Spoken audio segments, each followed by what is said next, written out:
You don't mind if I lose this, do you? Because I don't need it. Sorry. How are you all today? How's everybody? Y'all speak English? Yes. Awesome. Excellent. The reason why I ask is I've been to Russia quite often to do lectures. And I find that students in Russia, they are very hesitant to raise their hand or ask questions. They're very shy to use their English on me. And it doesn't matter to me how good your English is. If you have a question, just go ahead and ask it. There's nothing, there's no stupid question out there, right? So anyways, this is the first time in Ukraine. I've heard about Ukraine, but never been. And the reason why I'm in Ukraine is my people informed me about 6 months ago that a convention in Ukraine wants me to speak and do book signings for their convention. It's called Eurocon. So I don't know if you ever heard of Eurocon. It's a convention pretty much for all of Europe, and this year it's taking place in Ukraine. So they invited me. I said, okay, yeah, fine, let's do it. You know, let's travel halfway around the world and just do it. And then I said, well, but that's only one event. So then, you know, my people got in contact with your people, and we set up this day for me to come out here and do this and other events in Kyiv. Let me tell you a little something about myself. I've been a writer since I was basically 6 years old. I've been doing it ever since I can write. The bad part about that, though, is being at my young age of 43, that my hand, if I write a lot, you know, freehand with a pencil and paper, my hand starts to hurt. So thank God a computer was created, because I can write forever on the computer and it doesn't hurt my hand. You might think, well, this guy's up here, he's walking around, he's using his hand gestures, he's a little wild, a little crazy a little bit. And I have an excuse for that. It's called being a Californian. I was born and raised in California. And I still live in California, and it's a beautiful place. It's an expensive place, but beautiful, that's why it's expensive. And so California, we're extremely laid back. We just relax most of the time. We're very hard working, but we also play hard. So we work hard and we play hard. And I live in a place called San Jose, California. Who has ever heard of San Jose, California? Anybody? Has anyone ever heard of Silicon Valley? Yes. Yeah? San Jose is basically Silicon Valley. That is the heart of Silicon Valley. And it's 45 minutes from San Francisco. Has anyone ever heard of San Francisco? Yeah. So I've grown up in that area my whole life. And I'm spoiled, to tell you the truth. I'm very much into history. So I come to Kyiv and I want to see all your historical churches, all your historical places, and I did that this morning. You know, and I have friends from Russia and other countries who come and visit me. They're like, Dave, come on, let's go to San Francisco. I want to see the Golden Gate Bridge. I want to jump on a cable car. I want to see Chinatown, all this stuff. I'm like, and I go to the beach and all this stuff. I'm like, that's all boring stuff. You don't want to do that crap. You don't mind if I say crap, do you? Okay. And they go, what are you talking about? Yeah, I want to see Golden Gate Bridge. I said, no, it's so boring. But then I come to Kyiv and I'm like, oh, I want to see your churches. I want to see all this. And it's reversed. And people from Kyiv are like, that's boring. Not for me, you know. So forgive me if I talk really fast. I'm trying to really slow down my speech. But being a Californian is extremely difficult because it's so fast-paced. We do everything. It's just like you're like in a race car 24 hours a day. You know, pretty much, you know. But like I said, we do relax. When we do relax, we relax hard. But when we're out and about, you know, the average speed limit says 65 on the highway. Everyone's doing 120. You know what I mean? I mean, we talk fast, we move fast, everything. So, like I was mentioning, I started writing when I was 6. And what I'm doing with you today is I'm what we call in California is riffing. Has anyone ever heard of riffing? I'm not going to sit up here and talk to you guys about how do you write a book, how do you format a book, you know, all of this stuff. If you ask me a question about writing, I'll answer it, but I'm just going to be up here riffing, and riffing is just kind of like a crash course in anything you want to talk about. But I'll talk about my number one subject, and that's talking about myself. So my last book was just finished this January.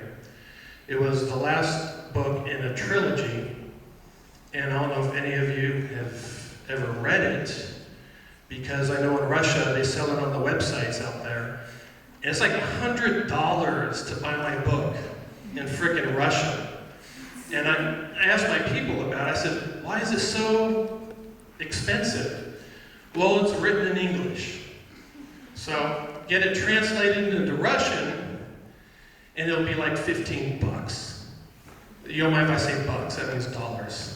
So I said, oh, okay, translation. So basically, you know, hopefully in Kyiv, it'll be a little bit cheaper for you, because you can go like maybe on EU sites and pick it up for $12.95. This is the weirdest thing. You can pick up my book in France in English for like $12.95, but in Russia it's like $100. I don't get it. So I just finished that series. Pretty much all through elementary school and all through high school, I was writing. You know, my teachers hated me. And if there's teachers in the room, you would hate me too, because I never really amounted to much in regards to my studies. It was all sports and writing. I always sat in the back of the room, way in the back, and I'm just writing my stories. I didn't care about math. I didn't care about anything except writing what I wanted to write. Well, that all kind of changed in high school, because in high school, I discovered girls. So basically, it was very difficult to write for those 4 years of high school. And you don't mind if I have water, do you? All right. I drink a lot of water. And I'm trying to lay off the sodas, because I don't know how, you know, I see Coca-Cola signs everywhere in Kyiv. I don't know how many sodas you guys drink a day, but the average American will drink like 3 Cokes a day. Seriously. So stay away from the Coke. Not the drug, the soda. At least, you know, once a week. So anyways, so I was writing a bit in high school, and then I went to college, Xavier University in Ohio. Has anyone ever heard of Xavier University? No? Okay. Xavier University is in Ohio. It's a Catholic school. Being from California, 80% of Californians are Catholics, Roman Catholics, because California was founded by a Spanish Franciscan monk.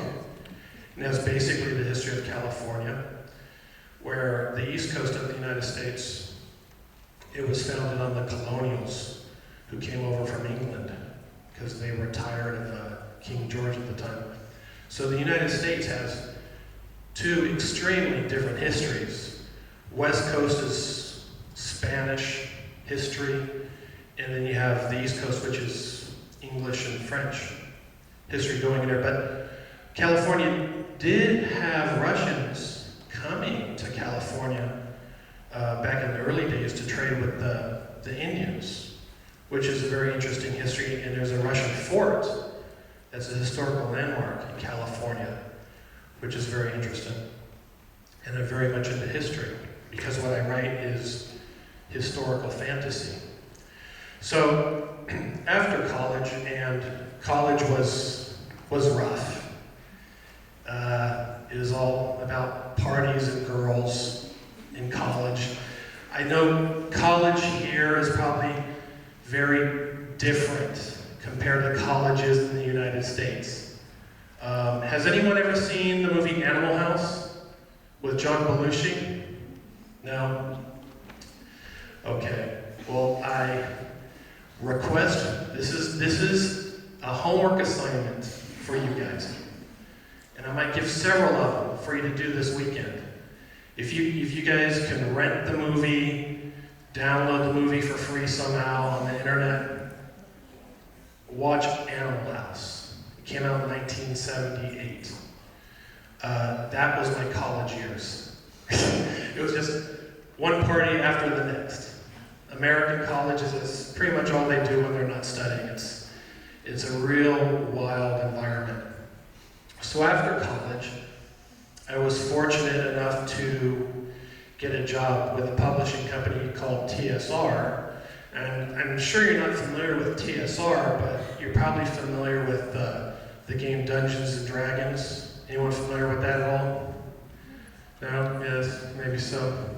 Well, Dungeons and Dragons is a role-playing game. How many people have heard of role-playing games? Like board games? Yeah? I used to write manuals, like character manuals for the publishing company. And then I started writing books like short stories, fantasy stories for the publisher. But there was a problem, and this is what I call it the George Lucas problem. Who's heard of George Lucas? Everybody's heard of George Lucas. And he's only made 3 good movies. George Lucas, when he was writing this movie nobody ever even heard of called Star Wars. You guys probably never heard of that movie. Everyone wanted him to change it. You gotta write it like this, you gotta do this, you gotta... And he says, no, I want to write it the way I want to write it. No big corporation is gonna tell me how to write it. So when TSR started instructing me or forcing me to change what I wanted, I basically said, well, I'm out of here, I'm gone. I'm leaving. Because for a writer, I think, you know what? For anybody, do what you want to do. Do whatever you want to do. If you want to go down to Independence Square and draw people all day, and that's something you want to do, that's something you love, do it. Okay? I see so many people, they go to a job every morning, and you talk to them, how was your day? I hate work. I hate my job. I hate work. That's all they say. Well, if you hate your job, change it. And the secret is, whatever you love doing, make that your job. And then you'll never have a job. It'll just be something you love and that you get paid for. Because what's the definition of a job? It's a place you go where you hate to go, but you get paid for it, right? Because if you loved it, it wouldn't be a job, right? So whatever you like to do, just do it like Nike tennis shoes. Their slogan, just do it. Because life is short, okay? And if you like to write, if you like to draw, if you want to be an actress, just do it.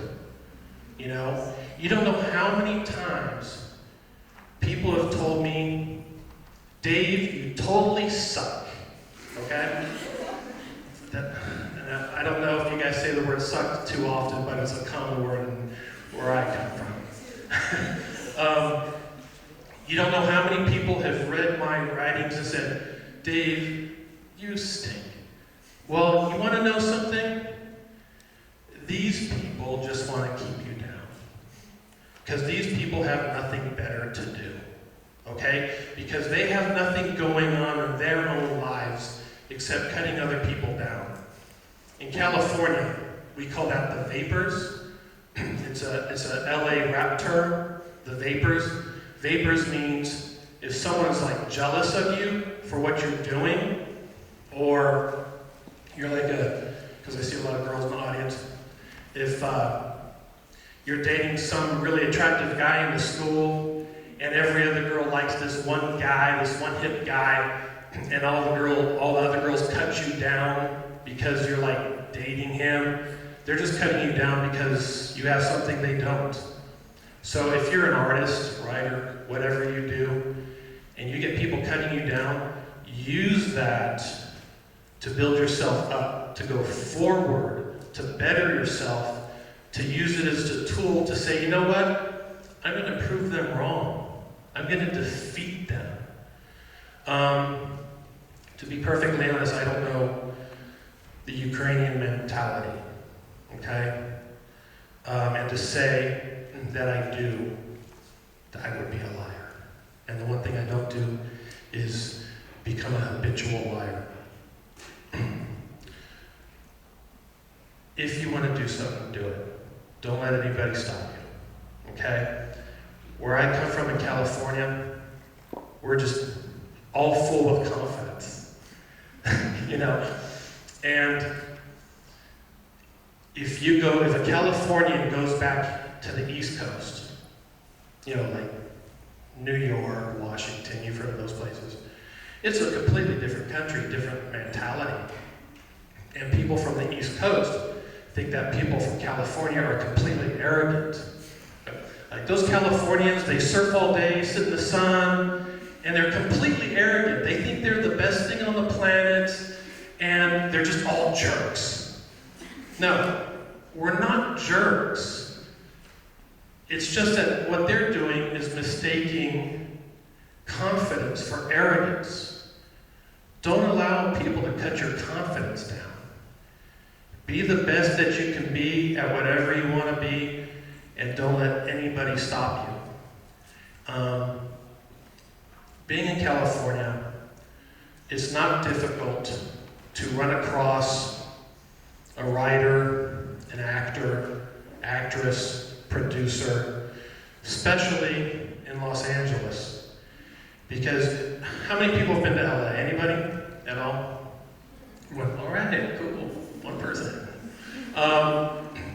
If you go to a restaurant, every waitress and waiter who's waiting on a table at a restaurant is an actor. Everybody in LA is there for one thing. They want to make the big bucks, you know, but only the 1% makes the big bucks. So it's not hard to find these people, you know, but they're all trying to do what I just mentioned, to be the best that you can be.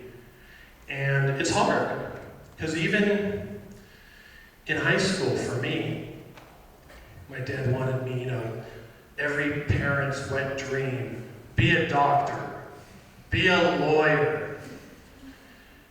I just told my dad, I want to be myself. Well, you're not going to make a lot of money being yourself. Well, it's very expensive to live in California. If you have a one-bedroom apartment in California, it's about $1,800 a month for one bedroom. I don't know how much $1,800 is a month because I don't know Ukrainian currency, but it's probably very expensive. You know, so you don't have time to wait around for your dreams. You have to make your dreams happen, right? So it's very hurtful when your own dad or your own family member tells you you're not going to amount to anything. Focus on something else instead of writing. But I focused on writing, you know. And once you start doing the thing that you love, and once you start making money at it, it's even better. Because it proves all those other people wrong, right? So, to make a long story short, because I go on and on and on and on, I know I have limited time here, and I've had speeches, lectures, whatever you want to call them. I've talked for 4 hours straight. I mean, I just continue to roll, like we say. So I'll try to limit myself. So, After college and writing for TSR, I left them and I started to focus on movie scripts because living in California, everyone's basically raised on movies, okay? Because of Hollywood, right? And so I'm a walking movie encyclopedia. Excuse me. And so is my dad, because my dad was a dress designer, and a lot of his works actually were in Hollywood movies, and probably some movies you're not even aware of, movies from the 50s and 60s and what have you. So he was, a big influence on me, and so I decided to write movie scripts, and actually only one was picked up, and that was by Mel Gibson. And I actually didn't get paid for it because I watched his movie Apocalypto. Has anyone ever seen Apocalypto? Yes. Yeah? Okay. You've all seen that movie. Okay. That movie really inspired me. In fact, as soon as I watched the movie, I ran out to Mexico to climb pyramids, Mayan pyramids. And that's a whole other story. I could talk hours on that, but it was very influential. So I wrote a screenplay for him, and I wrote him a note saying, you know what, you don't have to pay me for this, just put my name in the titles, inspired by, whatever. Just put my name in there somewhere, and you can keep the story and make a movie out of it. And he grabbed it, and he still has it. And it was some time ago. And last time I heard was that he was going to make a movie out of it and star Leonardo DiCaprio. I know he's an actor, you guys never even heard of that guy, Leonardo DiCaprio. But then he had some troubles a couple of years ago, Mel Gibson. He was drinking and driving, and he got into a little trouble, and because of that he stopped with the whole movie thing. So I guess I'll never see that script on film. So after that, I decided, well, movies aren't exactly going my way, because to write a film, a script, it's a lot of work. So I started doing TV commercials. So the TV commercials were great, because I'd walk in, talk to the CEO, hey, I got this great idea, let me talk to your advertising people, let's get something going, I'd write the script, you like this? They said yes, I go, okay, this is how much it is, walk out cash in hand or a check, and that's how I was getting paid for a while. But that's not what I love. I love writing fantasy. I love, dragons and swords and what have you, and I wanted to get back to that. So in 2006, I started writing fantasy novels again. That's basically presently what I'm doing today. And in 2015, I'm going to write a book on short stories. And I wasn't too keen. I don't want to use the word keen, because you guys probably don't even know what that word means. I wasn't too into short stories. I thought, well, you can't make money out of a short story. You can't make money out of a 3-4 page story. Well, I went to Russia. Went to small towns, Tula, if you ever heard of Tula. I loved Tula. I love the town of Tula so much. I love the people of Tula so much, because they were extremely nice to me, that I named my parakeet bird Tula, actually. And he's at home, I go, hey, little Tula, and he hops on my finger, and he's my little buddy, and so he reminds me of that town in Russia, and Sergei Posad. How many people have been to Sergei Posad? Anybody in Russia? That's an amazing holy place, one of the holy places in Russia for the Russian Orthodox faith. And meeting these people like you inspire me. And I know a lot of writers who do lectures, even do book signings, and they charge 10 grand they'll charge $2,000 to do a 2-hour book signing. But you know what? I don't work that way because you know what? When I go out and meet people like today, meeting all the individuals here, for me, is a gift. And I learn from all of you just by saying hi, just by looking into your eyes.